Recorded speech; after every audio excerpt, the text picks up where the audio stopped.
নবম pay scale কার্যকর 2026 সালের জানুয়ারি থেকে। সর্বনিম্ন বেতন 35,000 টাকা, সর্বোচ্চ 1,40,000 টাকা। প্রিয় দর্শক, কী অবস্থা সবার? আশা করি সকলে অনেক ভালো আছেন। আজকের এই নিউজটি কিন্তু প্রকাশিত হয়েছে যুগান্তর পত্রিকায়।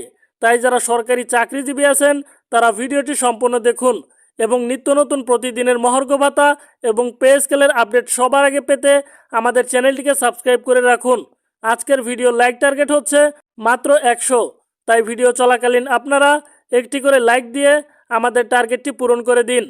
অবশেষে সেই প্রতীক্ষিত সুখবরটি এসেছে, যার জন্য দেশের সরকারি চাকরিজীবী এবং পেনশনাররা অনেক দিন ধরে অপেক্ষা করছেন।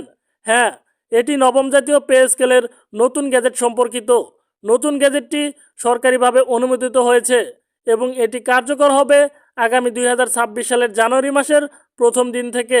অর্থাৎ আর কিছুদিনের মধ্যেই সরকারি কর্মচারীরা নতুন বেতন কাঠামোর সুবিধা ভোগ করতে পারবেন। এটি শুধু একটি সংখ্যা নয়, এটি তাদের দৈনন্দিন জীবনযাত্রায় বড় ধরনের প্রভাব ফেলবে। নতুন গ্যাজেট অনুযায়ী সর্বনিম্ন বেতন নির্ধারণ করা হয়েছে 35,000 টাকা। এটি এমন একটি পদক্ষেপ যা ন্যূনতম বেতনভুক্ত কর্মচারীদের আর্থিক নিরাপত্তা নিশ্চিত করবে।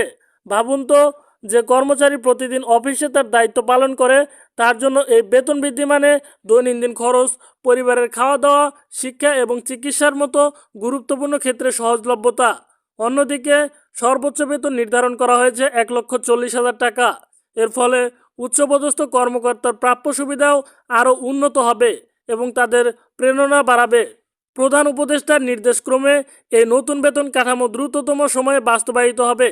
এটি দেখায় যে সরকার সরকারি কর্মচারী এবং পেনশনারদের কল্যাণকে অগ্রাধিকার দিচ্ছে। নতুন গ্যাজেট কেবল বেতন বৃদ্ধির ক্ষেত্রে নয়, এটি দীর্ঘমেয়াদী আর্থিক স্থিতিশীলতা নিশ্চিত করার একটি গুরুত্বপূর্ণ পদক্ষেপ। এর মাধ্যমে সরকারি কর্মচারীরা আরও আত্মবিশ্বাসী হয়ে তাদের দায়িত্ব পালন করতে পারবেন এবং পেনশনাররাও তাদের অবসর জীবনে আর্থিকভাবে সুরক্ষিত বোধ করবেন। তাছাড়া এই নতুন পে স্কেল দেশের অর্থনৈতিক ব্যবস্থায় ইতিবাচক প্রভাব ফেলবে। যখন সরকারি কর্মচারীদের আয় বৃদ্ধি পাবে, তখন তাদের খরচ এবং সঞ্চয় বৃদ্ধি পায়। এটি একটি চেইন প্রক্রিয়ার মতো কাজ করে। সরকারি কর্মচারী ও পেনশনারদের আর্থিক স্থিতিশীলতা বাড়লে অর্থনীতিতে চাহিদা বৃদ্ধি পায়, যা বাজারকে সক্রিয় রাখে এবং দেশের অর্থনৈতিক সমৃদ্ধিকে অবদান রাখে। আরেকটি গুরুত্বপূর্ণ বিষয় হলো, এই নতুন বেতন কাঠামো সরকারি চাকরিজীবীদের মধ্যে অনুপ্রেরণা যোগাবে। দীর্ঘদিন ধরে তারা অপেক্ষা করছিলেন, তারা জানুয়ারি থেকে নতুন বেতন কাঠামোর সুবিধা গ্রহণ করতে পারবেন।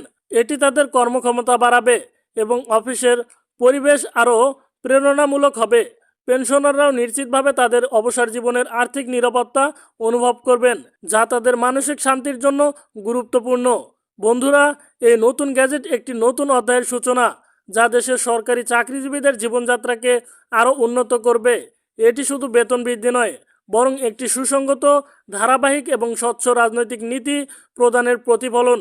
জানুয়ারি থেকে এই নতুন কাঠামোর সুবিধা গ্রহণ শুরু হলে সরকারি কর্মচারী এবং পেনশনাররা প্রত্যেককে নতুন আর্থিক স্থিতিশীলতা, স্বস্তি এবং আত্মবিশ্বাস অনুভব করতে পারবেন।